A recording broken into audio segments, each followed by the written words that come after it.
رحت الشركة؟ لا، اديتهم تليفون وقلت لهم اني مش جاي النهارده. احسن. احنا هنخرج بالليل. هنروح فين؟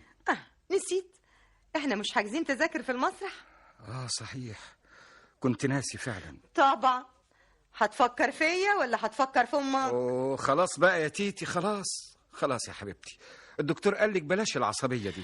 ما هي عمايلك هي اللي هتخليني عصبية. حقك عليا يا ستي، انا اسف، مش هضايقك تاني، وادي راسك اهي. طيب يلا بقى اتصل ببابا علشان نفوت ناخده بالليل واحنا رايحين المسرح. حاضر يا حبيبتي، حاضر، هتصل، حاضر.